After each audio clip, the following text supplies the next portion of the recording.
नमस्कार साथियों, उम्मीद करता हूं आप सभी अच्छे होंगे और अपनी अपनी तैयारी में डटे होंगे। सीटेट दिसंबर 2024 के लिए आज की हम वीडियो लेकर आए हैं पर्यावरण की, जिसमें हम आपको देने वाले हैं संपूर्ण ईवीएस का निचोड़। क्योंकि परीक्षा में दिन कम है और हम चाहते हैं आपकी तैयारी में कोई कसर बाकी ना रहे, इसी के लिए हमने लिए हैं इसमें जितनी भी थीम्स हैं उनको सभी को समाहित किया है। जैसे आपके परिवार और दोस्त, भोजन पानी, आवास यात्रा, जानवर पौधे, हम चीज़ें कैसे बनाते हैं। इसमें हमने टॉप 60 PYQ को समाहित किया है और ये सारे बहुत ही महत्वपूर्ण क्वेश्चन हैं।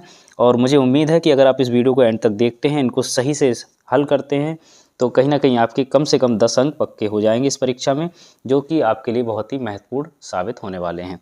तो अगले कुछ मिनट हमारे साथ रहिए, जुड़े रहिए। अगर आप नए हैं तो चैनल को सब्सक्राइब करें, वीडियो को लाइक करें, शेयर करें। बढ़ते हैं प्रश्न नंबर 1 पर। निम्नलिखित में से कौन प्राथमिक स्तर पर पर्यावरण अध्ययन के पाठ्यक्रम की थीम है? परिवार और दोस्त, परिवहन के साधन, जल संरक्षण, हमारा स्वभाव। देखिए थीम को याद कर लीजिए, बहुत ही इम्पोर्टेंट चीज़ है ये। इसमें देखिए 6 हैं, यानी 6 थीम है। सबसे पहली जो थीम है वो है आपकी परिवार और दोस्त, इसीलिए ये वाला ऑप्शन सही हो गया पहला, परिवार और दोस्त। परिवार और दोस्त है, इसके अंतर्गत 4 है, मैं आपको बता दे रहा हूँ। उसमें है आपसी संबंध, काम और खेल, जानवर पौधे। ये इसकी सब थीम है, यानी उप थीम है। कौन कौन सी? आपसी संबंध, काम और खेल, जानवर पौधे। दूसरे नंबर पे आपकी जो थीम आती है वो आती है आपकी भोजन। उसके बाद आता है आपका पानी। उसके बाद आएगा आपका आवास। फिर आपकी होगी यात्रा, यानी 5 नंबर पे। और नंबर 6 पे हो जाएगी चीज़ें जो हम बनाते या करते हैं, या हम चीज़ें कैसे बनाते हैं। ठीक है, चीज़ें कैसे बनाते हैं, याद कर लीजिए, बहुत ही इंपॉर्टेंट है, क्योंकि कई क्वेश्चंस इन्हीं पे बेस्ड आएंगे। प्रश्न नंबर 2, थीम परिवार तथा मित्र में निम्नलिखित में से कौन सा उप थीम है? देखिए यही आ गया प्रश्न, सब थीम आपको पहचाननी है। अब इसमें देखिए चीज़ें जो हम बनाते हैं करते हैं, ये तो आपकी कैसी है? मेन थीम है।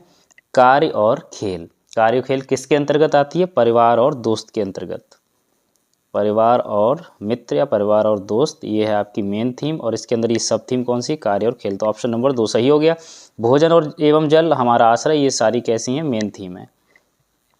प्रश्न नंबर 3 है, निम्नलिखित में से कौन सा परजीवी पौधा है? आपको बताना है इनमें से परजीवी पौधा कौन सा है। पीपल, अंगूर, अमरवेल, मनी प्लांट।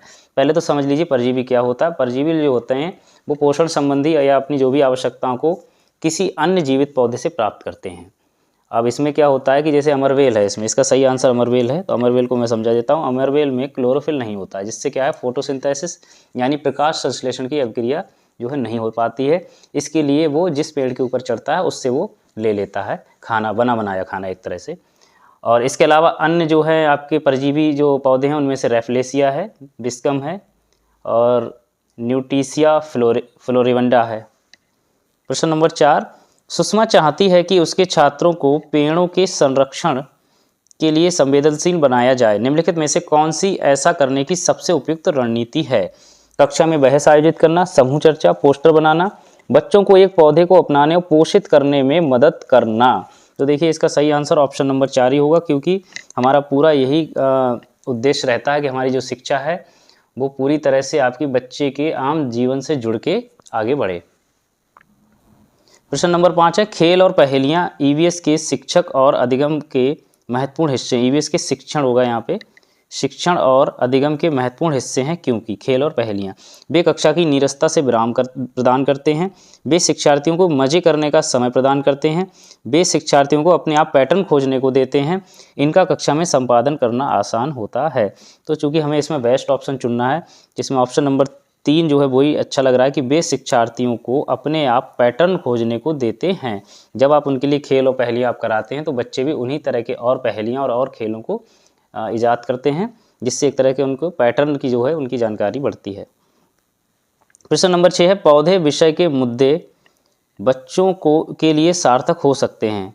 बच्चों को थीम आधारित वर्कशीट दी जाती है। क्षेत्र भ्रमण मुद्दों के इर्द गिर्द आयोजित किए जाते हैं। क्षेत्र भ्रमण मतलब फील्ड ट्रिप। नंबर 3 है, शिक्षकों द्वारा प्रदर्शन दिए जाते हैं। आमंत्रित व्याख्यानों के बाद सामूहिक कार्य का आयोजन किया जाता है। देखिए व्याख्यान से काम नहीं चलना है हमारे यहाँ, और सिर्फ प्रदर्शन से भी काम नहीं चलना है, और ना ही थीम आधारित वर्कशीट से काम चलना है। काम किससे चलना है? हम जब प्रत्यक्ष रूप से बच्चे देखते हैं, छोटे बच्चे हैं वो प्रत्यक्ष रूप से जब चीज़ों को देखते हैं तो ज़्यादा बेहतर तरीके से सीखते हैं। इसीलिए फील्ड ट्रिप बहुत इंपॉर्टेंट है ईवीएस में। ऑप्शन नंबर 2 सही है। प्रश्न नंबर 7 है, कक्षा 3 के छात्रों को रमा ने सिखाया कि पिता, माँ और उनके बच्चे एकल परिवार का गठन करते हैं और यदि दादा दादी एवं अन्य रिश्तेदार साथ रहते हैं तो ये एक विस्तारित परिवार है। आप इस बारे में क्या सोचते हैं? परिवार की परिभाषा गलत है। दूसरा, रमा अपने छात्रों के प्रति असंवेदनशील है। तीसरा, शिक्षण अधिगम दृष्टिकोण समावेशी नहीं है। नंबर 4, परिवार की अवधारणा को इसी तरह सिखाया जाना चाहिए। तो परिवार की परिभाषा गलत है, ये तो नहीं बात सही है। रमा ने अपने छात्रों के प्रति असंवेदनशील है, ये भी बात ठीक नहीं है। सही बात कौन सी? ये है, शिक्षण अधिगम दृष्टिकोण समावेशी नहीं है। यानी उन्होंने एक तरह से डायरेक्ट एकदम परिभाषा उन्होंने परिवार की बता दी, जबकि हमें पहले बच्चों को संबंधों के बारे में और चीज़ों के बारे में बताना चाहिए, तब इन चीज़ों के बारे में बताना चाहिए कि एकल परिवार क्या होते हैं या संयुक्त परिवार क्या होते हैं, विस्तारित परिवार क्या होते हैं। प्रश्न नंबर 8, आमतौर पर यह माना जाता है कि रात में जागने वाले जानवर हर चीज़ को किस रंग में देखते हैं? वह रंग है काला और सफ़ेद, बैंगनी और नीला, हरा और पीला, नारंगी और लाल। तो सही आंसर ऑप्शन नंबर 1 है, काला और सफ़ेद। प्रश्न नंबर 9, निम्नलिखित में से कौन सा वर्तमान पर्यावरण अध्ययन पाठ्यक्रम के मुख्य 6 थीमों में से एक नहीं है? काम और खेल, भोजन, आवास, हम चीज़ें कैसे बनाते हैं। तो ऑप्शन नंबर 1 सही है, कार्य और खेल। ये क्या है? सब थीम है परिवार और मित्र के अंतर्गत। प्रश्न नंबर 10, परिवार एक इकाई होता है जिसमें माँ, पिता और उनके 2 बच्चे होते हैं। यह कथन सही नहीं है क्योंकि इस कथन में स्पष्ट करना चाहिए कि बच्चे जैविक होते हैं। दूसरा है, सही नहीं है क्योंकि परिवार कई प्रकार के होते हैं तथा परिवार का केवल एक ही प्रकार में वर्गीकरण नहीं किया जा सकता। सत्य है क्योंकि यही किसी आदर्श परिवार का आकार है। सत्य है क्योंकि सभी भारतीय परिवार इसी प्रकार के होते हैं। इसमें तो आप अंदाजा आराम से लगा सकते हैं कि सही नहीं है ये बात। परिवार कई प्रकार के होते हैं, इन्होंने सिर्फ एक इकाई होता है जिसमें माता पिता और 2 बच्चे होते हैं, लेकिन उन्होंने ये नहीं बताया इसके अलावा दादा दादी और उस जो परिवार को जो संयुक्त परिवार बनता है वो भी हमारे ब्लड रिलेशन से ही बनता है। तो वहाँ पे भी इन चीज़ों का ध्यान रखना है। तो इसका मतलब इन्होंने परिवार का एक ही प्रकार से वर्गीकरण किया है, वो गलत है। ऑप्शन नंबर 2 सही है, सही नहीं है क्योंकि परिवार कई प्रकार के होते हैं तथा परिवार का केवल एक ही प्रकार में। जो सारे क्वेश्चंस आने वाले हैं वो आपके भोजन थीम से हैं। तो बढ़ते हैं प्रश्न नंबर 11 पे।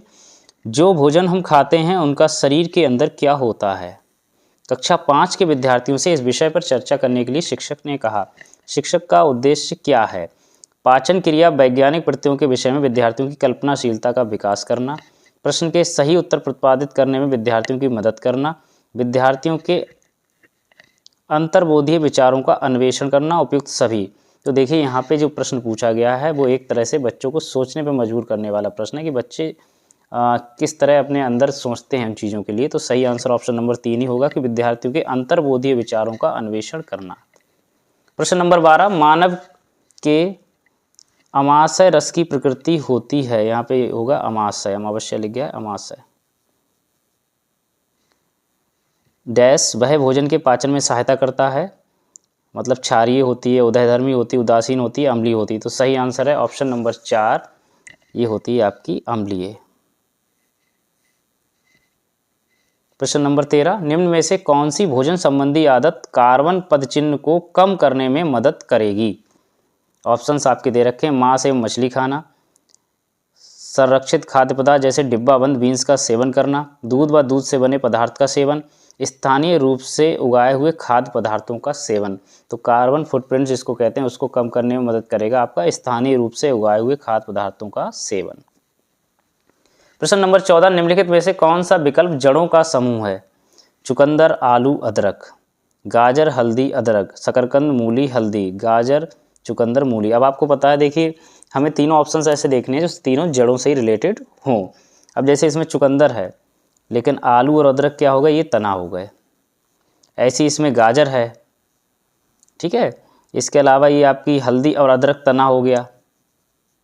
इसके अलावा शकरकंद, मूली इसमें है जड़, लेकिन शकरकंद यहाँ पे फिर तना हो गया। तो ऐसे ये पूरा तीनों कौन सा मिल रहा है? गाजर, चुकंदर और मूली। तो ऑप्शन नंबर 4 सही है, तीनों जड़ हैं। प्रश्न नंबर 15, भोजन विषय के मुद्दे विद्यार्थियों के लिए सार्थक और प्रामाणिक हो सकते हैं यदि मुद्दों के इर्द गिर्द समूह कार्य और चर्चाएं आयोजित की जाती हैं, प्रश्नोत्तरी आयोजित की जाती है, शिक्षक द्वारा प्रदर्शन किए जाते हैं, पाठ्य पुस्तकें संसाधन के रूप में शामिल की जाती हैं। तो हमारा मेन काम क्या है? जो भी मुद्दे हैं उससे रिलेटेड या तो चर्चाएं आयोजित करें, अगर वो फील्ड ट्रिप का काम है तो उससे फील्ड ट्रिप कराएं। मेन चीज़ यही है। तो आंसर नंबर पहला सही है 15 का। प्रश्न नंबर 16 है, 3 खाद्य पदार्थों का वह समूह चुनिए जिसमें आयरन प्रचुर मात्रा में होता है। आंवला सेब कद्दू, सेब गुड़ खीरा, आंवला पालक कद्दू, आंवला पालक गुड़। तो आप सब जानते हैं कि सबसे ज़्यादा आयरन जो होता है पालक में होता है। पालक तो सभी लोग खाते हैं। गुड़ के बारे में भी जानते हैं और इसके अलावा होता है आंवला में। तो सही आंसर हो गया ऑप्शन नंबर 4, आंवला पालक गुड़। प्रश्न नंबर 17, समर को एक प्रोजेक्ट के लिए एक ऐसी खाद्य सामग्री को चुनना था जो पौधे से नहीं ली गई हो, वह डैश को चुनेगा। तो हमें इसमें से सीधे सीधे देखना है कौन सी चीज़ पौधे से प्राप्त नहीं होने वाली है। जो समुच्चय पौधे से नहीं प्राप्त होने वाला है उसको टिक करना है। अब देखिए, शहद, कटहल एवं मीट मांस। अब इसमें कटहल जो है आपका आ गया, ये तो पेड़ से मिलता है, तो ये वाला ऑप्शन हो गया गलत। दूसरा, दूध, अंडे एवं भुट्टा। भुट्टा भी आपका पेड़ से ही आएगा, ये भी गलत हो गया। सरसों, मछली एवं मांस। इसमें देखिए सरसों, देखो ये भी पेड़ होता है, तो ये भी इससे चला गया, पौधे से ही मिलता है। ऑप्शन नंबर 4 है दूध, शहद एवं अंडे। ये तीनों सही है, तो ऑप्शन नंबर 4 सही है। प्रश्न नंबर 18, एक ग्रामीण विद्यालय की अध्यापिका भोजन संरक्षण की तकनीकियों का शिक्षण दे रही है, उसके लिए उत्तम रणनीति कौन सी होगी। अब आपको यहाँ पे भोजन संरक्षण की तकनीकों का शिक्षण देने वाली शिक्षिका की रणनीति देखनी है, कौन सी सबसे सही होगी। ऑप्शंस देख लेते हैं। पहला है, अपने आप विभिन्न संरक्षण विधियों के प्रतिरूपों का चार्ट बनाकर। यहाँ पे अपने आप आ गया, चार्ट बना लिया। इससे क्या होना है ये आगे देखते हैं। ऑप्शन इससे बेटर ऑप्शन देखना पड़ेगा हमें। दूसरा है, भोजन के उन नमूनों का प्रदर्शन करना जिन्हें संरक्षित किया जा सकता है, यानी हमें सैंपल्स दिखा के उनको प्रदर्शित करना है, ये दूसरा हो गया। तीसरा है, विभिन्न संरक्षण विधियों का पावर पॉइंट प्रेजेंटेशन करके छोटे छोटे वीडियो क्लिप दिखाना, तीसरा ये हो गया। चौथा आया, आस पड़ोस के क्षेत्रीय भ्रमण का आयोजन करके घरों में उपयोग होने वाली संरक्षण विधियों का अवलोकन कराना। तो मैंने पहले ही बताया था, ईवीएस में सबसे मेन अगर कोई है तो वो है आपका सर्वेक्षण और फील्ड ट्रिप, घर घर जाके, तो वो सबसे अच्छा ऑप्शन हो गया, ऑप्शन नंबर 4। प्रश्न नंबर 19, कक्षा 4 की शिक्षिका ने अपने विद्यार्थियों से कहा, कुछ वयोवृद्ध लोगों से ये पूछिए कि जब वे जवान थे तो क्या उन्होंने कुछ ऐसे पौधे देखे जो आजकल दिखाई नहीं पड़ते। उपयुक्त प्रश्न के पूछे जाने पर निम्नलिखित में से किस कौशल के आकलन की संभावना नहीं है। तो ऑप्शंस आपके दे रखे हैं, प्रयोग, चर्चा, प्रश्न पूछना, अभिव्यक्ति। कि जब भी कक्षा 4 की शिक्षा विद्यार्थियों से पूछा है तो विद्यार्थी अगर पूछेंगे तो सबसे पहले प्रश्न पूछेंगे, अपनी अभिव्यक्ति करेंगे वो, और साथ में चर्चा भी होगी, लेकिन क्या नहीं होगा, प्रयोग नहीं हो पाएगा, क्योंकि जो पौधे अब रहे ही नहीं तो उन पर प्रयोग क्या होगा, वो अब दिखाई नहीं दे रहे हैं। इसलिए ऑप्शन नंबर 1 सही है इसका, प्रयोग। प्रश्न नंबर 20, हमारे देश के नीचे दिए गए किस भाग में खाने की चीज़ें जैसे टैपियोका और नारियल का लोग अपने घर के आंगन में उगाते हैं और उन्हें इससे बने खाने का स्वाद बहुत अच्छा लगता है। ऑप्शंस आपके दे रखे हैं, असम, गोवा, केरल, आंध्र प्रदेश। सही आंसर ऑप्शन नंबर 3 हो गया, केरल। प्रश्न नंबर 21, महामारी के दौर में चिकित्सकों ने विटामिन सी से भरपूर भोजन का करने का परामर्श दिया। विटामिन सी का उस समूह को चुनिए जिसमें विटामिन सी प्रचुर है। ब्रोकली, सोयाबीन, काली मिर्च पहला है। दूसरा, स्ट्रॉबेरी, संतरा, सोयाबीन। तीसरा, दूध, स्ट्रॉबेरी, नींबू। और चौथा है ब्रोकली, स्ट्रॉबेरी, नींबू। तो सही आंसर इसमें देखिए ऑप्शन नंबर 4 है, ब्रोकली, स्ट्रॉबेरी और नींबू। और आपको थोड़ा विटामिन के बारे में बता दें, विटामिन सी को जो रासायनिक नाम है वो एस्कॉर्बिक एसिड है, और ये इम्यूनिटी के लिए बहुत इंपॉर्टेंट है, और आपकी कोशिका और ऊतकों की जो मरम्मत है उसके लिए भी बहुत इंपॉर्टेंट है। बढ़ते हैं प्रश्न नंबर 22 पे। भोजन विषय पढ़ाते हुए सुनीता एक पर्यावरण अध्यापिका की निम्नलिखित में से कौन सी युक्ति छात्रों में अन्वेषण प्रकृति को बढ़ावा देगी। ऑप्शंस आपके दे रखे, अच्छा स्वास्थ्य बनाए रखने के लिए छात्र क्या खाएं, इसके लिए अनुदेशन, छात्रों की विभिन्न क्षेत्रों के भोजन पदार्थों के चित्रों का संग्रह करने के लिए कहना, भोजन के विभिन्न स्रोतों के चित्र दिखाना। ऑप्शन नंबर 4 है, छात्रों के परिवार व समुदाय के सदस्यों से भोजन की विविधता की पसंद नापसंद पर चर्चा के लिए प्रेरित करना। तो ये तो आपका ऑप्शन नंबर 4 ही सही हो जाएगा, क्योंकि इसमें चर्चा भी आ गई और समुदाय और परिवार का साथ भी आ गया। तो ऑप्शन नंबर 4 बिल्कुल सही है, छात्रों को परिवार व समुदाय के सदस्यों से भोजन की विविधता की पसंद नापसंद पर चर्चा के लिए प्रेरित करना। प्रश्न नंबर 23, विटामिन ऐसे पदार्थ हैं जो हमें स्वस्थ बनाने के लिए दवाओं के रूप में आवश्यक हैं, जो हमें मजबूत रखने के लिए मांसपेशियों का निर्माण करते हैं, कमी से होने वाले रोगों को रोकने के लिए कम मात्रा में आवश्यक है, जो हमारी चयापचय दर को बढ़ाते हैं जिससे वजन कम होता है। आपका ऑप्शन नंबर 3 सही है, कमी से होने वाले रोगों को रोकने के लिए कम मात्रा में आवश्यक है। प्रश्न नंबर 24, एक शिक्षक को हमारे देश में कक्षा 4 के छात्रों को भोजन में सांस्कृतिक विविधता के बारे में पढ़ाना होता है। इस विषय को पढ़ाने का सबसे अच्छा तरीका निम्नलिखित में से कौन सा है? हमारे देश में विभिन्न राज्यों के लोगों द्वारा खाए जाने वाले विभिन्न प्रकार के भोजन के बारे में विद्यार्थियों को एक परियोजना कार्य प्रोजेक्ट वर्क दे दें। दूसरा है छात्रों से पूछें उन्होंने क्या खाया है, इसके बाद चर्चा करें। तीसरा है छात्रों से उनके परिवार में किस तरह का भोजन किया जाता है इस बारे में जानकारी एकत्रित करने के लिए कहना। चौथा है विभिन्न खाद्य पदार्थों के चित्र वाले फ्लैश कार्ड दिखाना। देखिए सबसे बड़ी बात है कक्षा 4 का विद्यार्थी या 5 प्राथमिक स्तर तक जो EVS है हमारी, वो जनरली आपके आसपास समुदाय और परिवार से ही रिलेटेड है, तो हमें ज़्यादातर चीज़ें वहीं से निकाल के लानी है। तो यहाँ पे ऑप्शन नंबर 3 सही है। छात्रों से उनके परिवार में किस तरह के भोजन का सेवन किया जाता है इस बारे में जानकारी एकत्र करने के लिए कहें। प्रश्न नंबर 25 है वेरी बेरी नामक रोग विषमता निम्न में से किस विटामिन की कमी से होता है? Vitamin B12, vitamin B2, vitamin B1, vitamin B3। सही आंसर ऑप्शन नंबर 3 है विटामिन B1। और मैं आपको B कॉम्प्लेक्स के बारे में बता दे रहा हूँ। विटामिन B जो कि जल में विलेय है। विटामिन B1 जो होता है उसका रासायनिक नाम थायमीन है। इसके बाद B2 आता है, इसको रिबोफ्लेविन कहते हैं और विटामिन G भी कहते हैं। इसके अलावा विटामिन B3 है जिसको नियासिन कहते हैं। विटामिन B4 में एमाइनो एसिड होता है। इसके बाद आता है B5 पेंटोथेनिक एसिड। इसके अलावा B6 भी है, B6 पायरिडॉक्सिन होता है जो कि आपकी मस्तिष्क और तंत्रिका तंत्र से रिलेटेड होता है। B6 काफ़ी इंपॉर्टेंट होता है हमारे लिए। इसके अलावा आपका B7 बायोटिन होता है और B9 जो है फॉलिक एसिड और B12 जो होता है साइनोकोबालामीन। नेक्स्ट थीम है आपकी आश्रय और इसके बारे में हम लोग क्वेश्चन आंसर करने वाले हैं। कक्षा 4 के विद्यार्थियों को थीम आश्रय पढ़ाते समय कौन सी युक्ति पूछताछ को प्रोत्साहित करती है? विद्यार्थियों को विभिन्न प्रकार के घरों के चित्र एकत्रित करने के लिए कहना, विभिन्न प्रकार के आश्रय के चित्र साझा करना, विभिन्न मकान निर्माण स्थलों पर जाने के उपरांत विद्यार्थियों को अपने अनुभवों को सुनाने के लिए कहना, देश के विभिन्न आश्रयों पर एक पावर पॉइंट प्रेजेंटेशन प्रस्तुत करना। तो मैंने आपको पहले ही बता दिया हमें जो है दैनिक जीवन से जोड़ के अनुभव लेने हैं सारे, अपने आसपास से, परिवार से, समुदाय से, समाज से। तो ऑप्शन नंबर 3 ही सही है। विभिन्न मकान निर्माण स्थलों पर जाने के उपरांत विद्यार्थियों को अपने अनुभवों को सुनाने के लिए कहना।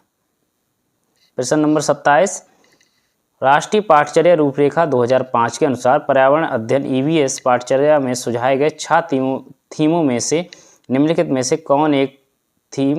से एक थीम कौन सा है? पौधे, पशु, आश्रय, आवास, हमारे चारों ओर परिवर्तन। तो सही आंसर है ऑप्शन नंबर 3 आश्रय और या आवास। प्रश्न नंबर 28 है निम्नलिखित में से कौन सा घर एक स्थायी आश्रय नहीं है? चौल, गगनचुंबी इमारतें, तंबू, बंगला। चौल, गगनचुंबी इमारतें और आपका बंगला ये सारे कैसे स्थायी हैं और जबकि तंबू कैसा अस्थायी है। तो यही आंसर सही हो गया क्योंकि इसमें नहीं पूछा था। प्रश्न नंबर 29, स्थायी आवास का चयन करें। पक्का घर, टेंट हाउस, प्रवासी पक्षी का घोंसला, कारवां। ये बाकी तीनों जो हैं आपके अस्थायी हैं, कुछ ही समय के लिए होते हैं और हटते रहते हैं इधर से उधर। बाकी पक्का घर आपका परमानेंट हो गया। तो ऑप्शन नंबर 1 सही हो गया, पक्का घर। प्रश्न नंबर 30 है श्रीनगर के घरों में लकड़ी की बनी विशेष खिड़कियां कहलाती हैं मेहराब, ढब, ए और बी दोनों। ऑप्शन नंबर ना तो ए और ना ही बी। तो सही आंसर है ऑप्शन नंबर सी ए और बी दोनों, क्योंकि आपका मेहराब और डब दोनों होती हैं। आपकी खिड़कियां जो होती हैं आगे को निकली होती हैं, ये होती हैं आपकी डब, और जो डिजाइनदार होती हैं गोल कलर की इसके ऊपर, इसको बोलते हैं मेहराब। प्रश्न नंबर 31 है डोंगा डैश में देखा जा सकता है। लद्दाख के पहाड़ी क्षेत्र, कश्मीर की डल झील, असम का घर, उपरोक्त सभी। इसमें सही आंसर ऑप्शन नंबर बी है। डोंगा जो है एक तरह से हाउस बोट हैं, उनको आप कश्मीर की डल झील में देख सकते हैं। प्रश्न नंबर 32 है ग्रामीण क्षेत्रों में गोबर का उपयोग झोपड़ियों के फर्श और दीवारों के लेपन के लिए क्यों किया जाता है? उन्हें चिकना और साफ बनाने के लिए, उन्हें रूक्ष बनाकर घर्षण को बढ़ाने के लिए, फर्श को प्राकृतिक रंग देने के लिए, कीड़ों को दूर रखने के लिए। तो सही आंसर ऑप्शन नंबर 4 है, कीड़ों को दूर रखने के लिए। प्रश्न नंबर 33 नीचे दिए गए घरों के प्रकारों में से उसे चुनिए जिसे भारी वर्षा वाले क्षेत्रों के गांव में रहने वाले लोगों को बनाना चाहिए। सपाट छत वाले बांस के घर, सपाट छत वाले पत्थर या लकड़ी के घर, बांस के खंभों पर बने ढालू छत वाले घर, मिट्टी और फूस के घर जिनकी ढालू छतें कटीली झाड़ियों की बनी होती हैं। तो सही आंसर ऑप्शन नंबर 3 होगा, बांस के खंभों पर बने ढालू छत वाले घर। प्रश्न नंबर 34, हमारे देश के किस भाग में लोगों के रहने के लिए बने बड़े तिकोने टेंट को रैबो कहते हैं और जानवरों के रहने के स्थान को लेखा कहा जाता है? अरुणाचल प्रदेश, मेघालय, जम्मू कश्मीर, लेह और लद्दाख। तो सही आंसर है ऑप्शन नंबर 4, लेह और लद्दाख। प्रश्न नंबर 35, किसी छात्र द्वारा नीचे दिए गए कथन पर विचार कीजिए। मैं जिस क्षेत्र से आया हूँ वहाँ वर्षा बहुत कम होती है, गर्मी बहुत पड़ती है, हमारे घर मिट्टी के बने होते हैं, घरों की दीवारें बहुत मोटी होती हैं, उन्हें मिट्टी से ही पोतकर सुंदर किया जाता है, घरों की छतें कटीली झाड़ियों से बनाई जाती हैं। ये छात्र निम्नलिखित में से किस राज्य से आया हो सकता है? लद्दाख, असम, राजस्थान, उत्तर प्रदेश। तो इसमें आपने अगर देख लिया, एक तो वर्षा बहुत कम हो रही है, घर मिट्टी के बन रहे हैं, इसका मतलब गर्मी वहाँ पे बहुत पड़ रही है, ये भी लिखा हुआ है। इसके अलावा कटीली झाड़ियाँ हैं, तो ऐसी जगह तो राजस्थान ही हो सकती है। ऑप्शन नंबर 3 सही। प्रश्न नंबर 36, निम्नलिखित में से लेह और लद्दाख के मकानों की विशेषताएं चुनिए। पेड़ के तनों से बनी लकड़ी की ढालू छतें, ढालू नहीं होती हैं, सपाट छतें होती हैं, ये ध्यान रखना है यहाँ पे। तो पहला ये गलत हो गया। निचली मंजिल पे कोई खिड़की नहीं, बिल्कुल सही है, क्योंकि यहाँ पे जानवर वगैरह रखते हैं या स्टोर करते हैं चीज़ों को। दूसरा है पत्थर, मिट्टी और चूने से बनी दीवारें, बिल्कुल सही है। लकड़ी के फर्श होते हैं, बिल्कुल सही है। इसका आपका हो गया दूसरा, तीसरा, चौथा, यानी ऑप्शन नंबर 4 सही है। प्रश्न नंबर 37, नीचे दिया गया पैराग्राफ पढ़िए जिसे गांव के एक छात्र ने अपने घर के विषय में लिखा है। मैं गांव से आया हूं, हमारे गांव में अत्यधिक वर्षा होती है, इसलिए हमारे घर धरती से लगभग 10 से 12 फुट 3 से 3.5 मीटर ऊंचे बने होते हैं। इन्हें मजबूत बांस के खंभों पर बनाया जाता है। ये घर अंदर से भी लकड़ी के बने होते हैं। ये गाँव होना चाहिए आंध्र प्रदेश में, असम में, तमिलनाडु में, उत्तराखंड में। तो सबसे ज़्यादा इन एरिया में सबसे ज़्यादा बारिश जो होती है वो असम में होती है, इसलिए सही आंसर ऑप्शन नंबर बी हो गया। प्रश्न नंबर 38 है, एस्किमो अपने घर इग्लू का निर्माण बर्फ से करते हैं, इसका क्या कारण है? बर्फ ठंडी हवा और पानी को अंदर नहीं जाने देता, बर्फ की दीवारों के बीच मौजूद हवा अंदर की गर्मी को बाहर जाने से रोकती है, बर्फ मुफ्त में मिलती है, अन्य सामग्री की कीमत अधिक होती है, ध्रुवीय क्षेत्रों में केवल बर्फ उपलब्ध है। देखो इसका मेन रीजन ऑप्शन नंबर 2, बर्फ की जो दीवारें होती हैं उनके बीच की जो एयर होती है, एयर वो क्या करती है? गर्मी को बाहर जाने से रोकती है, एक तरह से वो कुचालक का कार्य करती है। प्रश्न नंबर 39, जब एक मछली को पहले से उबले लेकिन कमरे के तापमान पर ठंडे किए गए पानी से भरे एक्वेरियम में डाला जाता है तो वह मर जाती है। ऐसा इसलिए होता है क्योंकि मछली घर यानी एक्वेरियम का पानी ऑक्सीजन रहित है, मछली द्वारा पीने योग्य नहीं है, खनिज रहित है, मछली के तैरने योग्य नहीं है। चूँकि पानी को उबाल दिया गया है, उबालने से क्या होता है? आपके खनिज लवण नष्ट हो जाते हैं। जब वो नष्ट हो जाएंगे तो इसका मतलब मछली का पोषण नहीं हो पाएगा, इसलिए वो खत्म हो जाएंगे। इसलिए ऑप्शन नंबर 3 सही है, खनिज रहित हैं। थीम है हमारी जल। अब करते हैं इससे रिलेटेड क्वेश्चंस। प्रश्न नंबर 40 है, निम्न में से जल के विषय में कौन सा सही नहीं है? जल एक सार्वभौमिक विलायक है, बिल्कुल ठीक बात है कि ज़्यादातर चीज़ों को ये घोल देता है, इसलिए इसको सार्वभौमिक विलायक बोलते हैं। इसमें विभिन्न पदार्थों को घोलने की क्षमता है, सही बात है। तीसरा है, जल का घनत्व 100 डिग्री सेल्सियस पर सर्वाधिक होता है, जो कि गलत बात है। जल का घनत्व 4 डिग्री सेल्सियस पर सर्वाधिक होता है, यानी 4 डिग्री पर सर्वाधिक होता है। अब सही नहीं है पूछा था तो यही आंसर सही हो गया। बाकी चौथा ऑप्शन पढ़ लेते हैं, जल पदार्थ की तीनों अवस्थाओं में जल विद्यमान होता है, बिल्कुल। प्रश्न नंबर 41, बाष्पीकरण विषय पर बच्चों की विवेकाधीन सोच का आकलन निम्न में से किस प्रश्न द्वारा किया जा सकता है? जल चक्र के लाभ लिखिए, जल चक्र पर आरेख बनाएं और उसे नामित करें, यदि जल चक्र ना हो तो क्या होगा, जल चक्र में शामिल चरणों का उल्लेख कीजिए।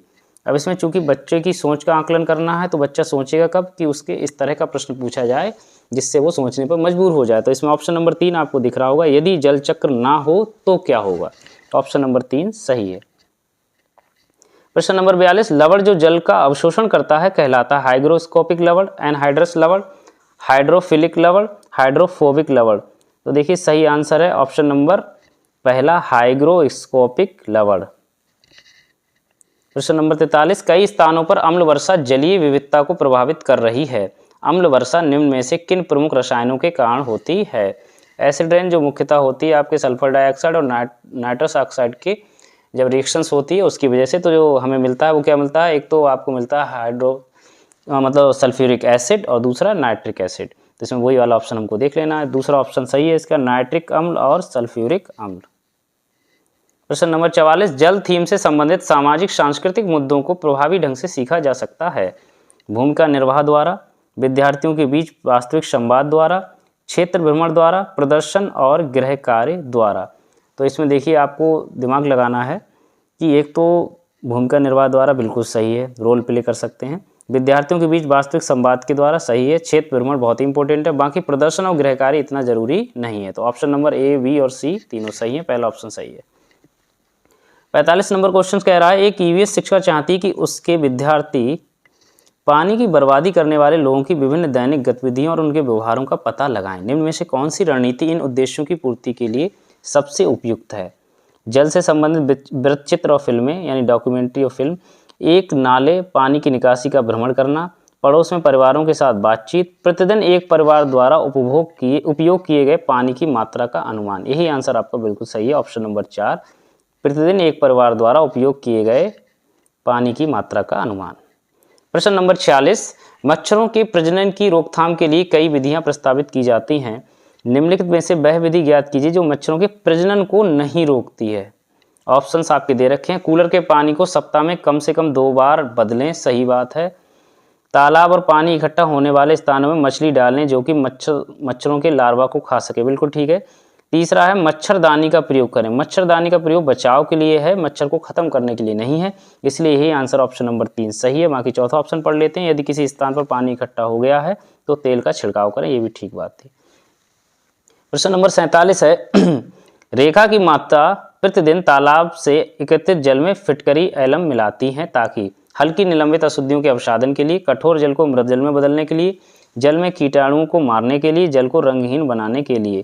क्योंकि तालाब का जो पानी है वो गंदा पानी होगा, उसमें फिटकरी मिलाएंगे तो क्या होगा, जो भी निलंबित अशुद्धियां हैं वो डिस्टिल हो जाएंगी, उनका डिस्टिलेशन हो जाएगा। यानी पहला ऑप्शन सही है, हल्की निलंबित अशुद्धियों के अवसादन के लिए।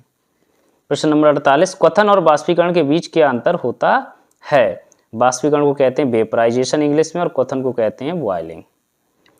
ऑप्शंस आपके दे रखे हैं। क्वथन पानी की अवस्था में परिवर्तन का कारण होता है जबकि बाष्पीकरण अवस्था में परिवर्तन का कारण नहीं होता है।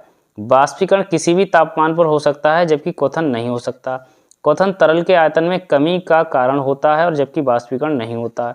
क्वथन तरल का वाष्प में परिवर्तन देखा जा सकता है और लेकिन बाष्पीकरण नहीं देखा जा सकता। इसका सही आंसर ऑप्शन नंबर 2 है, बाष्पीकरण किसी भी तापमान पर हो सकता है जबकि क्वथन नहीं हो सकता है। क्योंकि बॉइलिंग पॉइंट जिसका जो होगा, यानी पानी का अगर क्वथनांक 100 डिग्री सेल्सियस है तो पानी 100 डिग्री सेल्सियस पर ही उबलना शुरू होगा या फॉर्म उसकी चेंज होगी।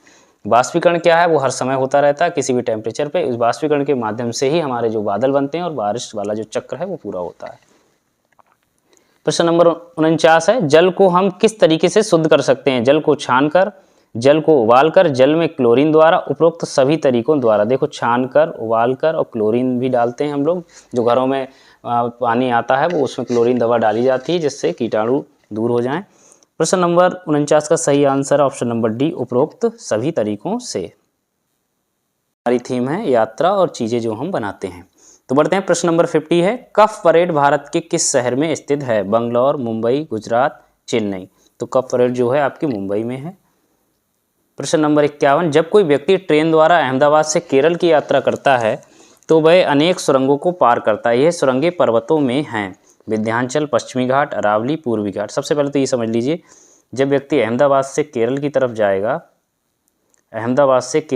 जाएगा तो आपको रास्ते में कहाँ से शुरुआत होगी, जैसे गुजरात, अहमदाबाद यानी गुजरात, फिर आपका पड़ेगा महाराष्ट्र, महाराष्ट्र के बाद फिर आपका आएगा गोवा, फिर कर्नाटक और फिर केरल। अब ये सारी जगह जो हैं वो आपकी कहाँ हैं, इनमें से ये देख लीजिए, विंध्याचल, पश्चिमी घाट, अरावली, पूर्वी घाट। तो सही आंसर क्या हो गया, पश्चिमी घाट, ऑप्शन नंबर बी। और वहाँ पे बहुत सारी सुरंगें भी हैं उन पर्वतों में। प्रश्न नंबर 52, भारत में सड़क निर्माण करने हेतु कोयले के किस प्रमुख रूप का प्रयोग किया जाता है। पीट, लिग्नाइट, डामर, एंथ्रेसाइट। तो सही आंसर इसमें ऑप्शन नंबर 3 है, डामर, जो कि बिटुमिनस कोयला का ही एक नाम है, काला कोयला जिसको कहते हैं डामर। और आपको पता है एंथ्रासाइट जो होता है उसमें लगभग 80 से लेकर 95% तक कोयला होता है। पीट में लेस देन 27% जो होता है, और आपका जो लिग्नाइट होता है वो 28 से 30% के आसपास। वहीं आपका डामर या बिटुमिनस वाला जो ब्लैक कोयला होता है उसमें 77 से लेकर 80% तक। प्रश्न नंबर 53, अधूरे जले जीवाश्म ईंधन से फैलती है CO2, NO, SO2, CO। सही आंसर है ऑप्शन नंबर 4 कार्बन मोनोऑक्साइड यानी CO। प्रश्न नंबर 54, उन आदिवासी वर्गों की पहचान कीजिए जो हिमाचल प्रदेश भारत के मूल निवासी हैं। संथाली जनजाति, गद्दी जनजाति, गोंड जनजाति, सहरिया जनजाति। तो इसमें देखिए ऑप्शन नंबर 2 सही है, गद्दी जनजाति। ये किससे रिलेटेड है? हिमाचल प्रदेश से। प्रश्न नंबर 55 है, पोचमपल्ली एक गांव है। यह गांव एक विशेष प्रकार के कपड़े की बुनाई के लिए प्रसिद्ध है और इसे भी पोचमपल्ली ही कहते हैं। ये गांव निम्नलिखित में से किसका भाग है? तेलंगाना, केरल, तमिलनाडु, कर्नाटक। सही आंसर ऑप्शन नंबर 1 है, तेलंगाना। कई बार ये प्रश्न पूछा गया है केरल, तो आप इसको सही से याद कर लीजिए। एक ये क्वेश्चन कई बार आता है, एक पश्मीना शाल लगभग साधारण स्वेटरों के बराबर गर्म होती तथा एक साधारण पश्मीना शाल को बुनने में इतने घंटे का समय लगता है। तो इसका ऑप्शन नंबर 2 सही है। एक पश्मीना शाल लगभग 6 साधारण स्वेटरों के बराबर गर्म होती है तथा एक साधारण पश्मीना शाल को बुनने में 250 घंटे का समय लगता है। इसके अलावा आपको बता दें, पश्मीना जो है अंगोरा नस्ल की बकरी से प्राप्त होता है। कौन सी नस्ल? अंगोरा नस्ल की बकरी। प्रश्न नंबर 57, EVS पाठ्यक्रम में चीज़ें हम बनाते हैं और करते हैं एक क्या है? विषय है, उपविषय है, पाठ्यक्रम है, विषय वस्तु। तो सही क्या है? ऑप्शन नंबर 1 विषय यानी थीम है। प्रश्न नंबर 58, कांसा एक मिश्र धातु है, इसके प्रमुख संगठक हैं कॉपर और टिन, सीसा और टिन, एल्यूमिनियम, कॉपर और टिन, कॉपर और जिंक। तो सही आंसर हो गया ऑप्शन नंबर 1 कॉपर और टिन। इसमें आपका हम बता दें 12 से 12.5% तक जो है टिन होता है, बाकी कॉपर होता है। प्रश्न नंबर 59 है, पीतल के विषय में निम्नलिखित में से सही कथन चुनिए। यह एक तत्व है, यह एक यौगिक है, यह कॉपर और जस्ता की मिश्र धातु है, यह कॉपर और टिन का समांगी मिश्रण है। तो सही आंसर है ऑप्शन नंबर 3, एक कॉपर और जस्ता की मिश्र धातु है जिसमें जस्ते की मात्रा 2 से लेकर 36%। प्रश्न नंबर 60 है, बायोडीजल तैयार किया जाता है। ऑप्शंस आपके दे रखे हैं, यूट्रिकुलारिया, जेट्रोफा, देवदार, यूकेलिप्टस। तो सही आंसर ऑप्शन नंबर 2 है, जेट्रोफा। और बायोडीजल का निर्माण जेट्रोफा, इसके अलावा करकास भी याद कर लीजिए, कभी कभी पूछ लेते हैं। और इसके अलावा है पोनगोमिया आदि पौधे से, ये पौधों के नाम हैं, इनसे होता है। और देश का पहला बायोडीजल संयंत्र जो है काकीनाडा आंध्र प्रदेश में स्थापित किया गया था। और बहुत बहुत धन्यवाद।